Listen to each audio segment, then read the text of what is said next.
Irmãos, nós seguimos, como Natanael já iniciou esse momento, na nossa exposição da carta de 1 João, uma série que a gente intitulou aqui como Até que Cristo seja formado em nós. E o título da mensagem de hoje é Filhos de Deus vivem como filhos de Deus. 1 João, capítulo 3, versículo 1 ao 6. 1 João, capítulo 3, versículos 1 ao 6.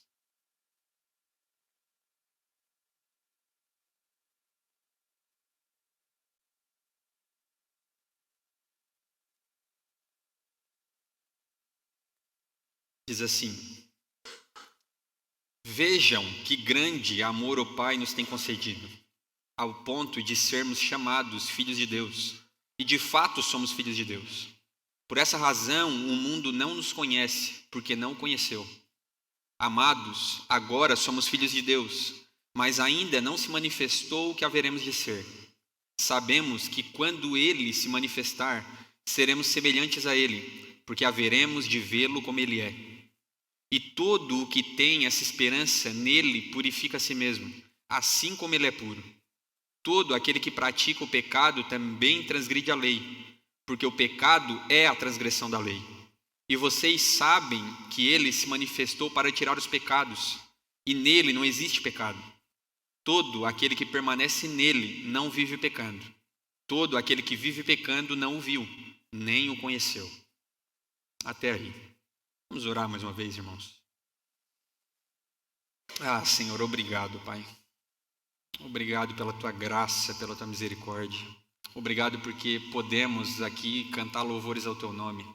Orar essas canções dizendo que o Senhor é santo, digno de todo louvor, de toda adoração, de toda a nossa vida, de toda a nossa atenção. Senhor, fala aos nossos corações esse momento pela Tua palavra. Cremos no poder do Teu Santo Espírito de iluminar o nosso entendimento. Cremos que o Senhor está completando em nós a boa obra e há de completá-la até o fim dos tempos. Em nome de Jesus, nos transforma, Pai, em conformidade à imagem de Cristo.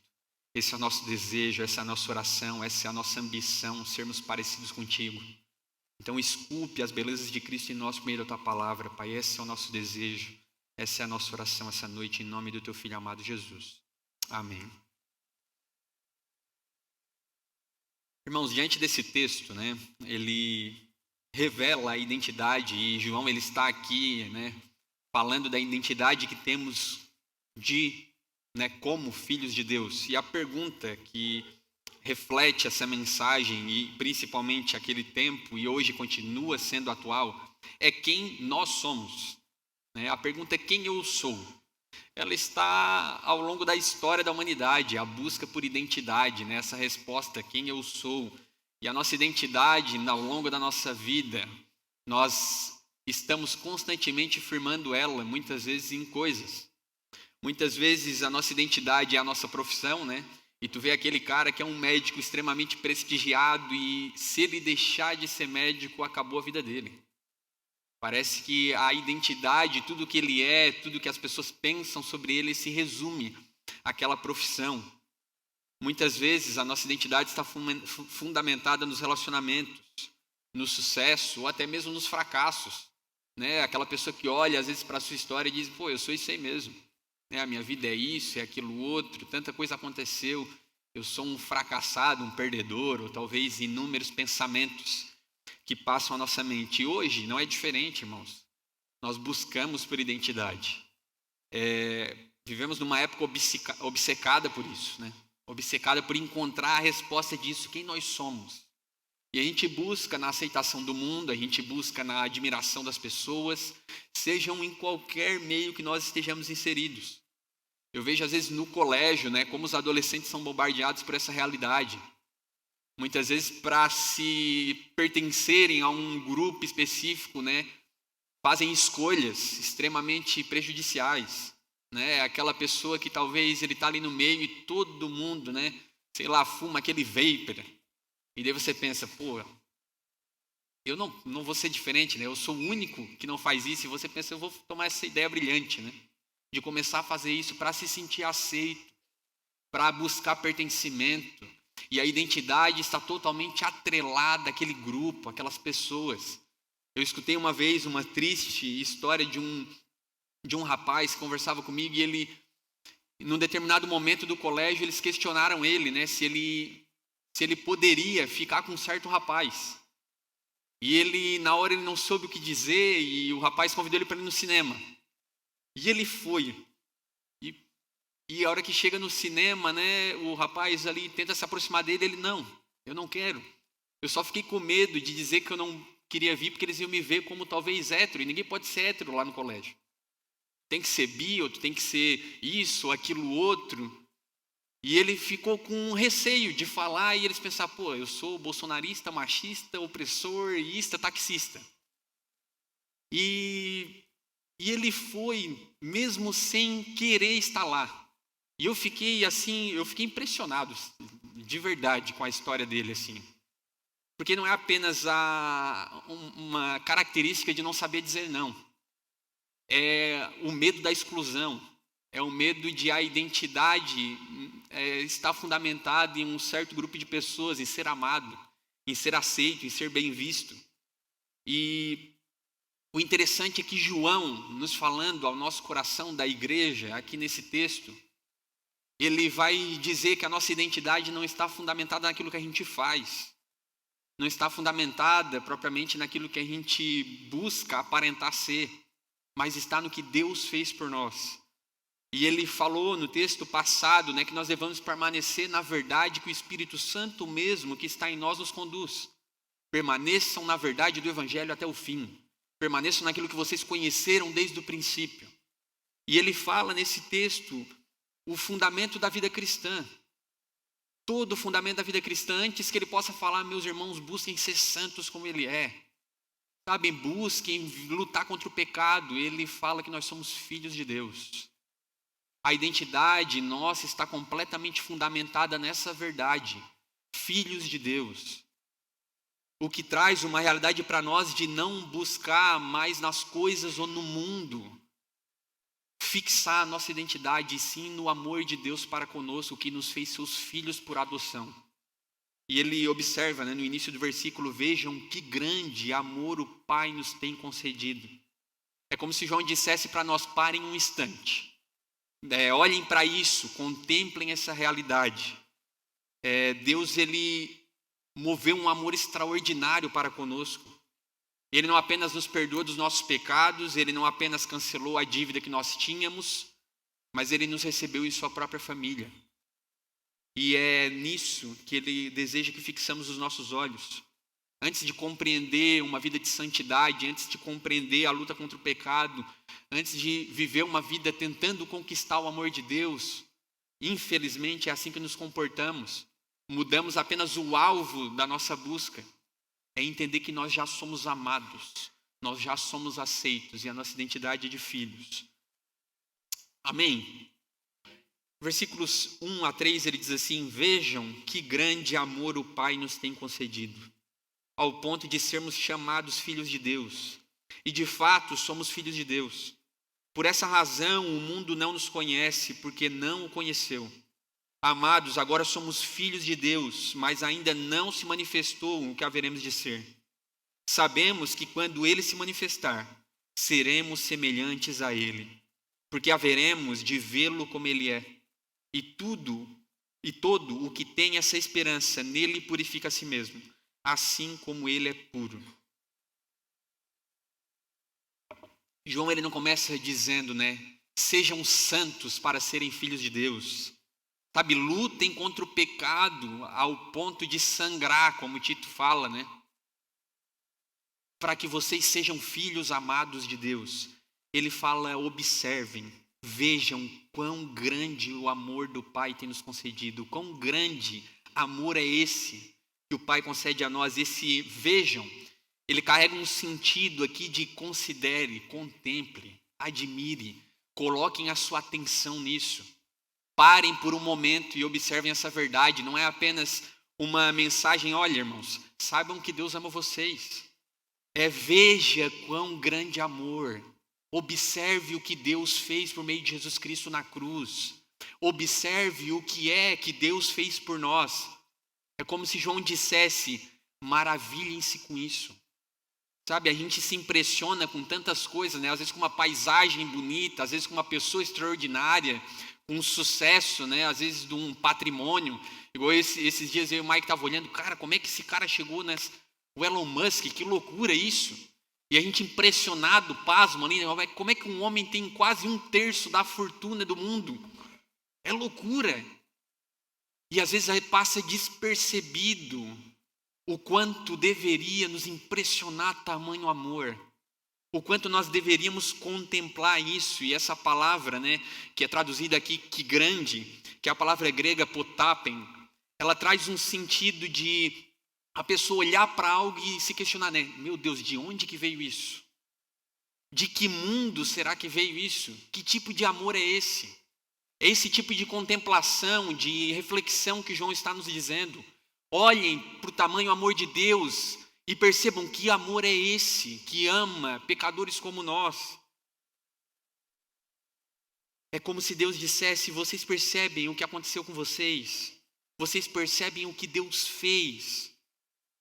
João nos convida a parar diante de algo aqui infinitamente maior do que qualquer amor que nós conhecemos. É o amor de Deus por pecadores, irmãos. O amor de Deus, ele não se limitou em sentir apenas algo por nós. Não é como apenas, Deus te ama, mas Ele nos adotou. Ele recebeu em sua própria família. Ele nos deu uma nova identidade. Há quanto tempo eu e você não paramos para nos maravilhar com o fato de que Deus não apenas nos perdoou, mas que nos recebeu como filhos? Há quanto tempo nós não paramos para observar essa verdade de que Deus nos ama com um amor de eternidade a eternidade, um amor que é muito diferente de qualquer amor de pai e mãe. E olha que amor impressionante é esse. Não importa se na sua história você teve um pai ou não, Ele está nos dizendo aqui que Ele nos ama com amor maior do que qualquer pai que possa pisar nessa terra. Imagine a pessoa mais extraordinária. Imagine talvez o pai mais cuidadoso, mais amoroso, aquele que te compreende. É diante dessa realidade que nós nos deparamos, diante do tamanho amor que Deus nos ama. Na verdade, irmãos, é essa realidade que transforma quem somos. Quando nós vamos e nos deparamos com a realidade de quem Deus é e do que Ele fez por nós e de quem somos, é isso que nos transforma. É olhar para esse amor que nos faz filhos. Nós éramos aquele patinho feio. A gente era aquele lá na adoção que nós pensávamos: o que eu vou precisar fazer aqui para alguém me levar? Eu vou precisar fazer um malabarismo, eu vou precisar ser aquele filho perfeito. É o que João está dizendo, é o quê? Não é porque você é perfeito. Não é porque você é esse filho sensacional, extraordinário. É porque Ele mesmo nos ama com tamanho amor. Ele, nele mesmo, nos ama. Não por aquilo que a gente possa oferecer. E o que torna esse amor tão extraordinário é o que ele diz no restante do versículo. Um amor que nos leva a ponto de sermos chamados filhos de Deus. O Pai, Ele apenas não nos perdoa, Ele nos perdoa e nos recebe na sua própria família. E Ele fala: e de fato somos filhos de Deus. Não é um título, não é apenas mais uma mensagem que você escuta no domingo à noite. E essa verdade é uma verdade que precisa entrar no seu coração. Não é apenas mais uma das coisas da sua vida, que você é um profissional da área X, você também é um cristão, você é filho de Deus. Não, eu também sou filho de Deus, né? Lembra daquele ditado? Não, isso é uma realidade, irmãos. Ele fala ao ponto de sermos chamados filhos de Deus e de fato somos filhos de Deus. Não apenas somos chamados, nós somos seus filhos. E essa é uma verdade necessária para nós. Porque muitas vezes ouvimos tantas vezes falar de mensagens como essa, ouvimos tantas vezes versículos como estes, de que Deus nos ama, de que Ele é nosso Pai, mas a realidade é que muitas vezes buscamos significado na aprovação das pessoas constantemente. Buscamos valor naquilo que fazemos. Buscamos ser bem vistos, admirados, amados, aceitos. Muitas vezes vendemos os nossos valores. negligenciamos as nossas responsabilidades para alcançar esse reconhecimento. Buscamos segurança no sucesso, nos relacionamentos, no reconhecimento que recebemos. Deus o livre. Se eu perder aquele lugar, aquela posição, aquele emprego, aquela amizade. E muitas vezes, mesmo tendo conhecimento dessa verdade, vivemos como órfãos. E é isso que João está fazendo, trazendo essa realidade para o nosso coração. Não é apenas um título, não é apenas algo da boca para fora, de fato somos filhos. E a realidade, irmãos, é que perguntas como essa, será que eu sou suficiente? Isso é uma mentalidade de pessoas que vivem como órfãos. Será que eu tenho valor mesmo? Será que alguém realmente se importa comigo? Por que a opinião dessa pessoa ela mexeu tanto comigo? Porque aquilo ali que ela disse me incomoda tanto. A gente sempre, constantemente, tentando buscar provar o nosso valor. Sabe, olhamos para as nossas amizades, para as pessoas que congregam conosco e muitas vezes pensamos, talvez essa pessoa só me tolera. Talvez ela precisa conviver comigo porque, sei lá, a gente é da mesma igreja, né? A gente é do mesmo pequeno grupo. Esses tipos de questionamentos na nossa mente é a realidade de uma vida de quem vive como um órfão diante de Deus. De que não entendeu talvez ainda o quanto é amado e aceito por um Pai que não só nos perdoa, mas nos ama profundamente. No fundo, irmãos, muitas dessas lutas revelam que ainda estamos procurando em outros lugares aquilo que Deus já declarou sobre nós. Nós precisamos ser lembrados por essas verdades. Assim como esses irmãos aqui, ao longo de todos esses 2000 anos da igreja, nós precisamos entender que somos filhos de Deus. Antes de sermos profissionais, pais, mães, maridos, esposas, servos na igreja, antes de ser o cara que ministra o louvor, antes de ser o homem que prega, antes de ser pastor ou qualquer coisa do tipo, nós somos filhos de Deus. Se existe uma coisa na nossa vida que se nós perdêssemos, a nossa vida acabaria, é a nossa identidade nele. O resto tudo talvez passará, mas essa verdade ela permanece. Essa verdade nada pode levar de nós. A vida cristã ela não começa numa tentativa de tentarmos nos tornar aceitos diante de Deus, mas ela começa na certeza de que em Cristo nós fomos recebidos pelo Pai. E ele segue dizendo que por essa razão o mundo não nos conhece, porque não o conheceu. Porque tantas vezes nós somos estranhos ao mundo. Eu falei na semana passada, que muitas vezes a nossa própria família não compreende a realidade da vida que estamos vivendo. É como aquela canção, que é uma oração que falamos aqui mais cedo, Não é que nós somos João Batista, estamos aqui sendo martirizados, mas é por ele, É por esse Jesus Cristo que eu, se for preciso, quero pagar com a minha vida. Se for preciso, custe o que custar, quero continuar a segui-lo. O mundo, ele não conhece, ele não compreende a realidade da nossa vida. Ele não consegue compreender uma vida moldada pela graça, pela santidade, pela esperança eterna, pela submissão a Deus. Por isso, a aprovação do mundo, ela jamais, nunca será um termômetro da nossa filiação. Você nunca encontrará no mundo aí fora a aceitação que você encontra em Deus. Isso jamais será um termômetro. Às vezes a gente busca ser compreendido, em diversos cenários possíveis. Não, mas eu queria, cara, ser tão da galera quanto, sabe, a rapaziada lá do futebol e tal e coisa. Eu sei que existe uma limitação. Eles não conseguem compreender. Porque talvez uma vida moldada pela graça nos leva a viver de maneira diferente desse mundo, ao ponto de não sermos tão amados e admirados quanto outros. Porque nos custa algo, há de nos custar algo.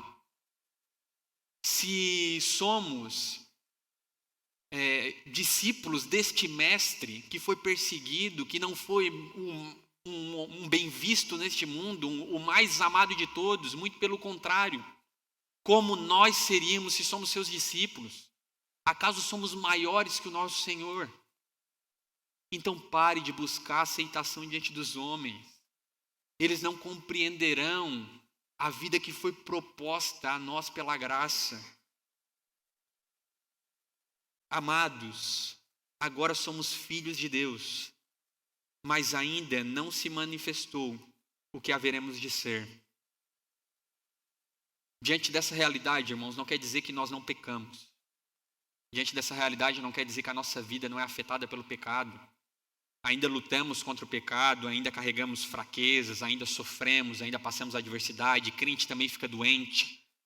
Não acredite naquele tipo de evangelho triunfalista, que você vem para Deus e, meu irmão, a sua vida só vai melhorar, é bênção daqui, é carro novo, é casa nova. Isso não existe.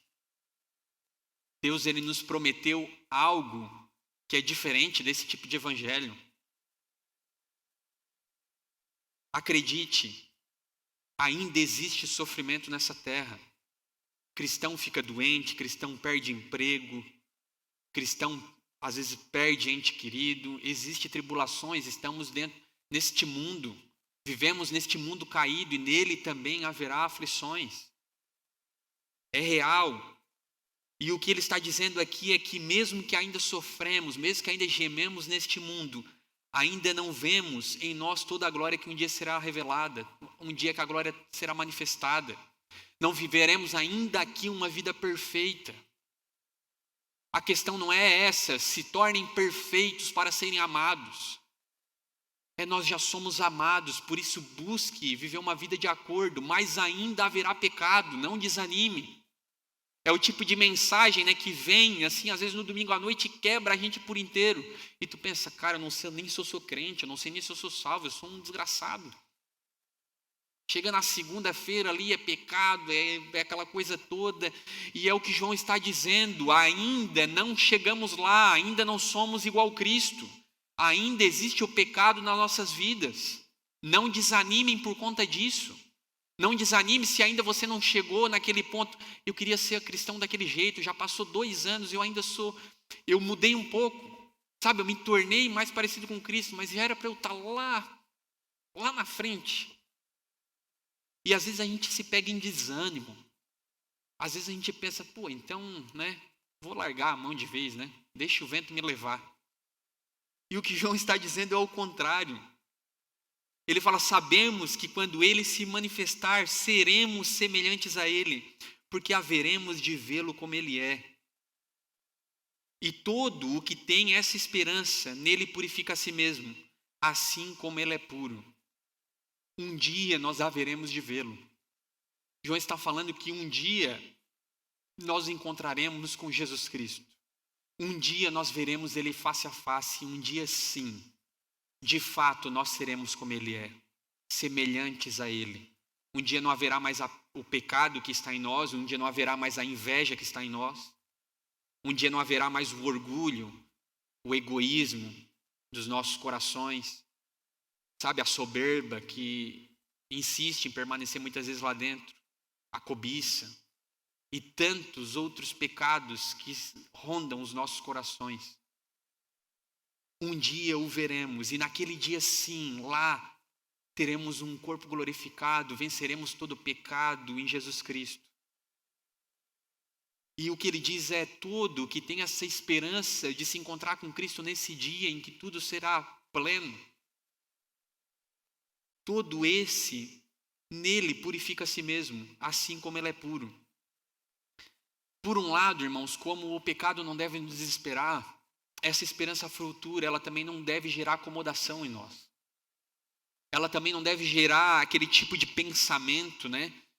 Não, amém, um dia nós vamos nos encontrar com Cristo. Ah, Jesus, como eu espero o teu retorno. Mas dito isto, né? É como se fosse uma viagem de ônibus. E você, pela graça de Deus, ganhou o ingresso. Ganhou o ticket para essa viagem. E aí você começa a ir pegar a fila do ônibus e vai subindo, né? E tá o Luqueta na frente, e tu vê, oh, pô, meu Deus, até o Mike tá ali. E todo mundo vai subindo naquele ônibus maravilhoso rumo ao dia que nos encontraremos com ele. E aí você vira pro lado e fala assim, ó, Mike, eu vou tirar um cochilo, quando chegar lá tu me acorda. E descobrimos a verdade de que somos salvos pela graça de Deus, e você pensa, não, então eu vou esperar, né? Vou viver a vida desse jeito, como os próprios gnósticos ensinavam a igreja aqui nos tempos de João. O pecado não é nada demais, gente. Vocês já encontraram o conhecimento de Deus, então descansa, vive a vida, vai tranquilo. O que João está dizendo é completamente ao contrário. A esperança de me tornar parecido com ele um dia, esse tipo de desejo de querer ser parecido com Cristo, um dia será perfeito. Mas essa esperança, ela produz no aqui e agora uma busca por santificação. Aquele que tem essa esperança nele purifica a si mesmo, assim como ele é puro. É aquele olhar para um Deus que é santo, e eu quero ser santo como ele é santo. Sede santos como ele é santo. É um alvo, irmãos, é colocar um alvo diante de nós, e eu quero ser parecido com Jesus Cristo. Esse é o meu desejo. Isso redunda em ser um marido melhor, um pai melhor e tudo isso. Hoje nós fazemos ao contrário, né? Vamos ensinar você a sua melhor performance, ser o melhor marido possível. Não é isso, é sermos parecidos com Cristo. Esse é o nosso alvo. Porque não existe ninguém mais perfeito do que o próprio Deus que encarnou nessa terra. A esperança nossa deve nos levar a nos mover. E João, ele não nos chama à santidade primeiro, ele nos lembra de quem somos, do quanto somos amados, do quanto somos filhos, para aí sim nos chamar a uma busca por santidade. Capítulo 3, versículo 4 e 5. Todo aquele que pratica o pecado também transgride a lei, porque o pecado é a transgressão da lei. E vocês sabem que ele se manifestou para tirar os pecados, e nele não existe pecado. João agora nos traz a realidade da gravidade do pecado. Busque purificar a si mesmo, busque viver uma vida como filho de Deus. E principalmente encarar o pecado da forma como ele realmente deve ser encarado. E ele fala, todo aquele que pratica o pecado também transgride a lei, porque o pecado é a transgressão da lei. Porque João define, né, pecado dessa maneira? Porque às vezes, irmãos, principalmente nos dias de hoje, nós levamos o pecado apenas como, talvez, pelos seus efeitos, pelas suas consequências, né? O quanto isso me prejudica. O quanto isso aqui talvez vai fazer eu perder algo. Isso é muito sério. Agora, isso aqui não prejudica ninguém. Isso aqui, na verdade, é até um benefício, né? Vamos supor, né? Eu trabalho na parte fiscal e financeira de uma empresa, né? Aí talvez a gente pense, né? Vamos sonegar um impostinho aqui, né? O que é um PIS e COFINS ali, uns 70 mil por mês? Quantas famílias a gente vai poder abençoar? Desses 70 mil, a gente pega e R$100 a gente dá de bonificação para todo mundo. Olha que maravilha. Cara, todo mundo sai ganhando. Olha que ninguém perde nisso. E quem perde ainda é o governo, né? É a receita, que a receita é do Satanás, né? E daí você pensa nisso, né, como algo normal. E talvez aquela mentirinha, né, a mentira boa, né? Quem nunca ouviu falar da mentira boa? Mentira para o bem. E tantos outros pecados que às vezes levamos como, sabe, a erros, coisinhas simples. Pensamos só apenas nas consequências que eles produzem. E o que João aqui está nos dizendo é que o pecado transgride a lei. Ou seja, o pecado ele não é apenas um erro, irmãos. Ele não é apenas uma fraqueza, ele não é apenas um deslize moral.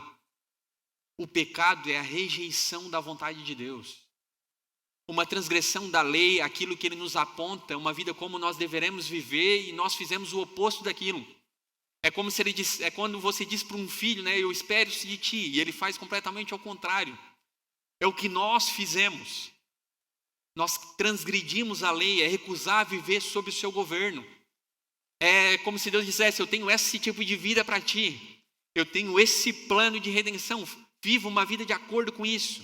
e você pensa, não, eu sei o que é melhor para mim.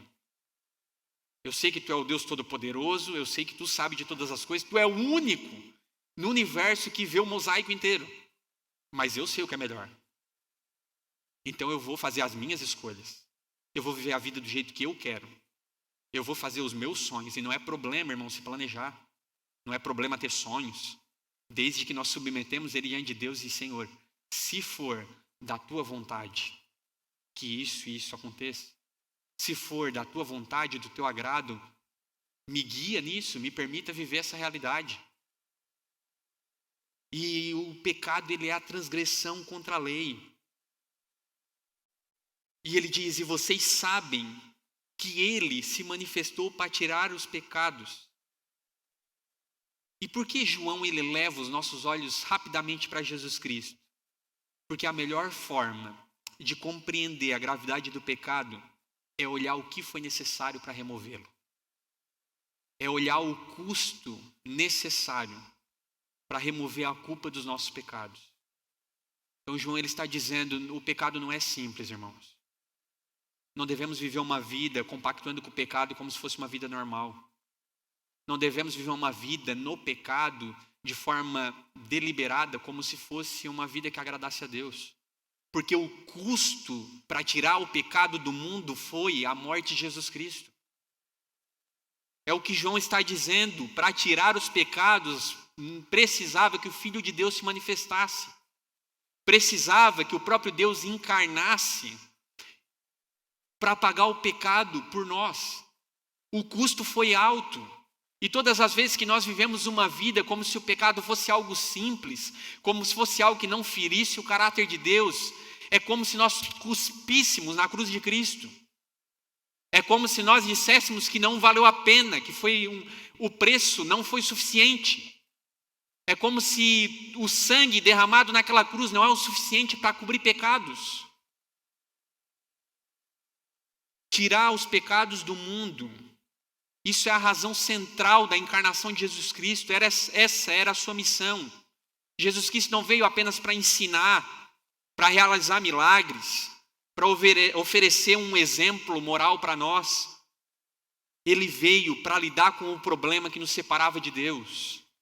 É isso que a lei faz. Nós vemos que nós somos incapazes de cumprir com perfeição. E ela aponta para a doença do pecado que há em nós. A necessidade de um Salvador, a necessidade de um Redentor. Alguém precisa pagar essa conta que nós não somos capazes de pagar. E é isso que Jesus Cristo fez. Ele veio para remover a culpa do nosso pecado. Ele veio para quebrar o domínio, o senhorio do pecado sobre nós. Ele veio para reconciliar pecadores com o Pai. É por isso que nós não podemos tratar o pecado com leveza, irmãos. Porque aquilo que exigiu a vinda do Filho de Deus ao mundo jamais pode ser considerado algo trivial. Jamais pode ser considerado algo simples. Algo que nós convivemos pacificamente. E João fala, e nele não existe pecado. E por que João termina falando da pureza de Jesus Cristo? Porque somente alguém sem pecado poderia remover o pecado dos pecadores. Somente alguém sem pecado poderia pagar o preço. Poderia pagar essa pena. Ao contrário de nós, Cristo nunca transgrediu a vontade do Pai. Ao contrário de nós, Cristo jamais se rebelou contra Deus. Ao contrário de nós, Cristo viveu em perfeita obediência. Nele não existia pecado. Nele não existia nenhuma sombra de imperfeição. E João, ele coloca diante de nós esse contraste. De um lado, pecadores em rebelião. De um lado, aquele que é puro, santo, sem pecado, em obediência total diante de Deus. E é justamente esse santo que veio salvar pecadores, que paga um preço por nós. Então o pecado, ele é muito mais sério do que imaginamos. Porque ele representa rebelião contra Deus. A cruz de Cristo, aquele preço pago, irmãos, um parêntese rápido. Quando nós vemos passagem como aquela do Getsemane, Jesus Cristo suando sangue, às vezes nós pensamos, ele está a caminho da cruz, ele está a poucas horas da cruz. E ele é chicoteado, ele vai, né? Ele passa todos aqueles homens blasfemando contra ele, falando inúmeras palavras contra Jesus Cristo, zombando em todo o tempo, açoitando em todo o tempo. Colocam ele naquele madeiro, pregam as mãos, os pés, e você olha, né, para filmes brilhantes como aquele do Mel Gibson, da Paixão de Cristo. E é inevitável, não tem como não chorar olhando cenas como aquela, e você pensa, meu Deus, olha o que Jesus Cristo passou por nós. Mas não se engane, ele suava sangue no Getsemane porque ele estava prestes a beber o cálice da ira de Deus até a última gota. O que pesou sobre os seus ombros era a culpa, a ira de Deus que era destinada a nós por conta dos nossos pecados. Inúmeras pessoas tinham sido crucificadas já naquela cidade, mas nunca alguém santo, mas nunca alguém puro, mas nunca alguém sem pecado, que não só foi crucificado, mas levou sobre si o castigo que nos traz a paz. O castigo que nos leva a ter paz com Deus. Ele estava prestes, é esse tipo de cálice que ele pede, Pai, se possível, afasta de mim esse cálice, mas que seja feita a tua vontade. É esse tipo de preço que o nosso pecado teve, a dimensão da gravidade do nosso pecado nós temos quando nós olhamos para Cristo Jesus. Ele precisou morrer, o justo pelos injustos. E João chega à nossa parte final do versículo 6. Permanecer em Cristo transforma a nossa relação com o pecado. Todo aquele que permanece nele não vive pecando. Todo aquele que vive pecando não o viu, nem o conheceu. Todo aquele que permanece nele não vive pecando. Aqui, irmãos, como João ele pode dizer que nós não vamos viver pecando se em 1 João capítulo 1, versículo 8, né, ele fala, se dissermos que não temos pecados, somos mentirosos, enganamos a nós mesmos. Como ele pode dizer que nós não viveremos pecando se ele fala em 1 João capítulo 2, versículo 1 também, se nós pecarmos, o que ele está dizendo que vamos, nós temos um advogado junto ao Pai, Jesus Cristo. Então o que João está dizendo é a vida de relacionamento com o pecado. É você viver no dia a dia mentindo como se aquilo ali não tivesse mal nenhum. É aquilo não te incomodar. Eu entendo que tem pecados que às vezes nós choramos e padecemos, e Senhor, quando a tua santificação vai me tornar diferente? Quando o teu processo de santificação vai fazer eu vencer esse maldito pecado? Mas não é paz com isso. É aquele pecado que te incomoda, que te traz aflição, mas que te leva aos pés da cruz de Cristo, clamando para que Ele nos transforme. Ele está falando aqui sobre uma vida sobre o domínio do pecado, é pessoas que vivem como se o pecado fosse nosso melhor amigo. E como falamos em outras pregações, ele é o nosso inimigo. Nós travamos guerras, só tem que sair um vivo dessa batalha. É isso que ele está falando, todo aquilo que permanece nele. A mesma fala que ele tem na passagem anterior que nós falamos, permaneçam em Cristo, ele fala aqui sobre permanência novamente. Aqueles que permanecem no pecado, aqueles que constroem uma barraca, né? Que constroem uma vida ali. Até mesmo muitas vezes fundamentando a sua identidade por meio desses pecados. Uma vida que, né, muitas vezes, como falamos em 2 mensagens atrás, aqueles meios que o mundo tenta nos capturar. A concupiscência dos olhos, a soberba da vida, a busca imediata por prazeres dos desejos da carne. Ao final, como alguém pode permanecer naquilo, né, naquele que veio tirar os pecados do mundo? Como alguém pode permanecer em Cristo, como falamos em mensagens atrás? E ao mesmo permanecer confortavelmente naquilo que Cristo veio tirar do mundo. É ilógico. É isso que João está fazendo, é isso que a palavra fala aos nossos corações. Como podemos olhar para Deus e crer nessa identidade que temos diante dele, entender que o nosso pecado, o preço foi Jesus Cristo, e continuar vivendo uma vida de comodismo, uma vida de acomodação diante do pecado? Como alguém pode permanecer naquele em que não existe pecado e continuar tratando o pecado como algo normal? Isso são perguntas que devem vir ao nosso coração, ao ponto de que nós possamos olhar para dentro e não olhar para os nossos pecados, ao ponto de nos desqualificar diante de Deus. É olhar: Senhor, eu sou teu filho, tu me amou com tamanho amor, tu me amou mesmo eu não merecendo, tu me amou mesmo diante dos meus pecados. Como um autor diz, é como se Deus ele viu a nossa vida inteira diante dos seus olhos, nossos pecados do passado, do presente e do futuro, e ainda assim nos amou. É Deus diante de tamanho amor. Transforma-me. Eu não quero viver nesse pecado, eu não quero viver dessa forma, eu não quero continuar sendo esse tipo de pessoa. Eu quero refletir as belezas de Jesus Cristo. Todo aquele que vive pecando não o viu nem o conhece. Quando João ele fala isso, ele afirma que essa pessoa não viu e nem conheceu Cristo. Muitas pessoas sabem sobre Jesus Cristo, muitas pessoas conhecem histórias sobre Jesus Cristo, muitas pessoas conhecem doutrinas sobre Cristo. Mas o alerta que João está trazendo para a sua igreja e para nós todos é que se permanecemos no pecado, não o conhecemos, não o vimos. Talvez o conhecemos de ouvir falar, talvez o conhecemos por conta dos nossos pais, talvez o conhecemos por conta das coisas que aprendemos intelectualmente. Mas aqueles que conhecem a Deus, isso produz uma vida de obediência.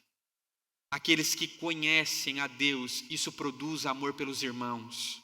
Aqueles que conhecem a Deus, isso produz permanência na verdade. Aqueles que conhecem a Deus, isso produz uma nova relação com o pecado. Não mais uma relação de amizade, mas inimizade, guerra. João nos exige todas essas coisas, crendo que nós somos esses filhos de Deus. Por isso ele faz essa afirmação tão séria, porque é incompatível com o cristianismo que fala do amor de Deus por nós ao ponto de enviar seu filho. E nós vivermos como se nada fosse nada. Não acredite, irmãos, nessa graça barata que se fala por aí. Não acredite nesse tipo de evangelho que apenas tem uma mensagem bonita ou de conforto no nosso coração. O que João está fazendo é extremamente pastoral. O que Deus está fazendo por meio da sua palavra aqui é extremamente amoroso e de cuidado para conosco. Nos trazendo um enorme alerta. Nos trazendo uma verdade que deve permear o nosso coração. Que é que quem permanece em Cristo, de fato não vive sem pecado. Continua muitas vezes pecando, mas também não vive acomodado nele. Busca constantemente purificar a si mesmo, busca constantemente uma vida de santidade, busca constantemente avaliar a si mesmo, não por desempenho, mais uma vez. Nós não precisamos fazer isso para ser aceitos, irmãos.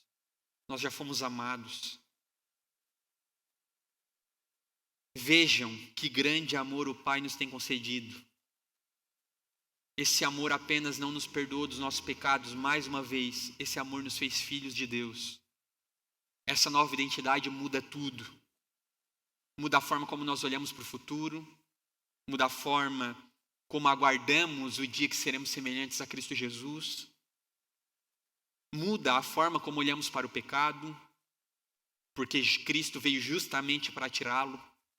E muda a forma como vivemos no presente. Porque aquele que permanece em Cristo não consegue e não deve permanecer o mesmo. Irmão, se existe um desejo do nosso coração, deve ser: eu quero me tornar parecido com Jesus Cristo. Se existe um choro no nosso dia, deve ser aquele pelos nossos pecados. E é o que vamos fazer na ceia logo em breve. Vamos tirar aquele momento enquanto buscamos aqui o suco e o pão e vamos orar diante de Jesus Cristo, crendo que somos seus filhos amados. Mas orar pelos nossos pecados porque sabemos que custou a sua vida. Orando para que Ele mesmo, que nos perdoa de todos esses pecados e já nos lavou por meio de seu sangue, renove a nossa esperança nele. Renove a nossa esperança na sua vinda, para que possamos viver no presente, aqui e agora, uma vida de santidade. Essa mensagem é: filhos de Deus vivem como filhos de Deus. Não para conquistar o amor do Pai, não para se tornarem filhos, mas porque já são. O que isso significa, irmãos, para nós ao longo dessa semana? O que isso significa para nós saindo daqui hoje? Significa que devemos viver todos os dias lembrando de quem nós somos. Quem nós somos, o que sou, a pergunta do início, nós somos seus filhos. Isso deve estar no nosso dia. Quando a tentação chegar, lembre-se de quem você é. Quando o pecado tentar encontrar espaço no seu coração, lembre-se de quem você é. Quando a aprovação das pessoas parecer mais importante que a aprovação de Deus, lembre-se de quem você é. Quando o fracasso, a culpa, a insegurança tentar definir a sua identidade, lembre-se de quem você é. Você é um filho de Deus, amado pelo Pai, comprado por Cristo, habitado pelo Espírito, destinado a ver o Salvador face a face naquele grande dia. Por isso, olhem para isso, irmãos. Lembrem-se da sua identidade. Permaneçam em Cristo, lutem contra o pecado, busquem viver uma vida de santidade. Porque aqueles que permanecem nele aguardam esse dia em que verão ele face a face e serão semelhantes a ele. Essa é a nossa expectativa que molda o nosso presente. Amém?